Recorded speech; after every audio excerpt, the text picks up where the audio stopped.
and sideline him a minimum of 4 games, but he's been getting second opinions on how to treat this hamstring injury. He described it after the game yesterday as a feeling the likes of which he had never felt before. He couldn't finish the game. He's not going to play on Sunday against the Philadelphia Eagles, and now the question will be how much time the most expensive player in all of football finally will miss, and as Dallas tries to keep its season alive, it will have to do it without Dak Prescott. Now, they are potentially getting back CeeDee Lamb on Sunday. He's got a sprained AC joint in his shoulder, and he might be able to play. And it looks like Micah Parsons also will have a chance to make it back for Sunday's game, despite the fact that he's missed the last 4 games with a high ankle sprain.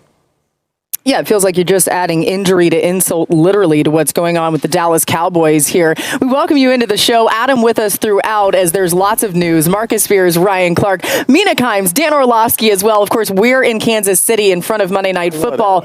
It's raining right now. The rain isn't supposed to be as severe as we thought. We'll get you ready for Bucs Chiefs in just a little bit. But let's start with this news about the Cowboys and Dak Prescott. I'll go to you first, Swagoo. What do you think? Yeah, it's unfortunate. Obviously, it's a season that feels like just keeps compounding with bad news. The one silver lining is your backup has played a lot of football in Cooper Rush.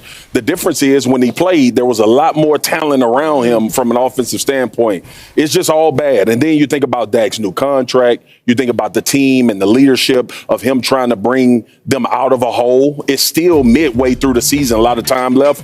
I'm interested to see, though, how Cooper Rush plays in this particular situation when you are devoid of a lot of talent, and God forbid that CD is not able to go based on pain in his shoulder. But it's just unfortunate. It feels like a microcosm of the season that's already happening. This is the worst case scenario for the Dallas Cowboys. You take the entire offseason to get both CeeDee Lamb and Dak Prescott signed to a contract. You have a team that's not competing as well as you like that team to compete in the beginning of the season. And now that quarterback, who's the richest quarterback or richest player in NFL history, is going to miss time with that hamstring injury. And so if you're Jerry Jones, if you're Mike McCarthy, and you're trying to figure this thing out, you're in a tough spot.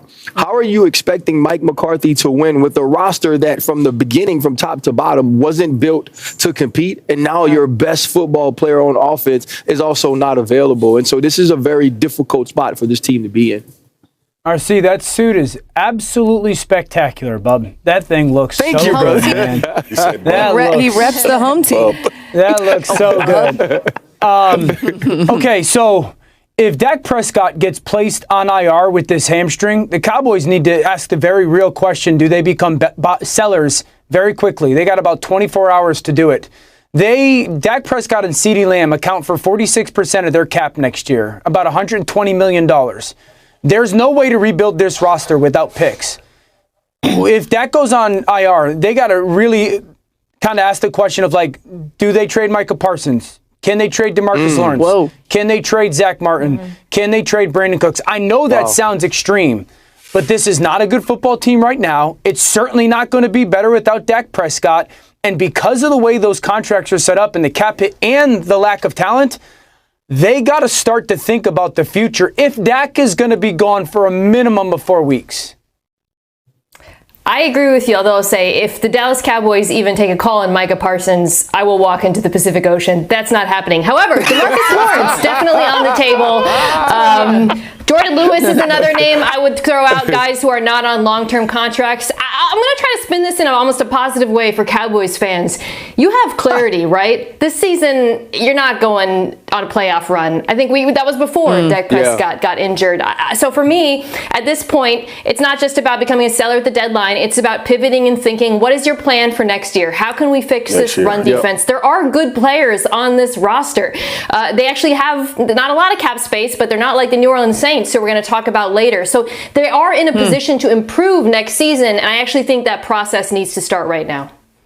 Yeah, things don't get easier for Dallas, right? They've got the Eagles coming in week 10. It'll be the 5th straight week the Cowboys are underdogs, their longest streak since 2015. A lot to look at there. Sunday was Lamar Jackson's 6th career game with as many or more passing touchdowns as incompletions. That matches Peyton Manning and Drew Brees for the most such games in NFL history. I don't know if there's anything you couldn't like about yesterday for Lamar, but Mina, what did you like most about the way that he played in this game? I mean, I think it's worth putting it in context first.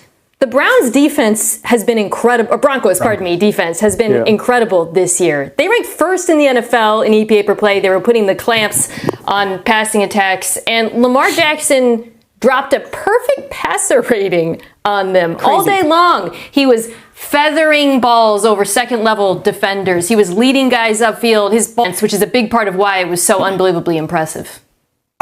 Week by week, I get blown away how good he's become as a play-action passing quarterback. This was a young man that entered the NFL as a dynamic athlete that had playmaking ability, and it was an RPO type of game, and they ran a little bit of a pro-style system coming out of school. And then when he got into the league under Greg Roman, it was run-centric, run-centric, run-centric. And we've watched this evolution of the offense that's around him. And now, when they run play action, to watch a young, I don't want to say young man, but to watch Lamar play a rhythmic style of football, but then when the rhythm is taken away, still have the special style of football, there's just not a lot of people that can play to that style or that brand or that demand. And he does it making it look easy. What I loved about yesterday and listening to both Mina and Dan was evolution, right? Yeah. Maturation. We're actually watching him evolve and mature right before our eyes. And yesterday, if Lamar could have been a guy from the pocket as a quarterback, and you are right, Mina talked about feathering the ball. Dan talked about making the things look so easy.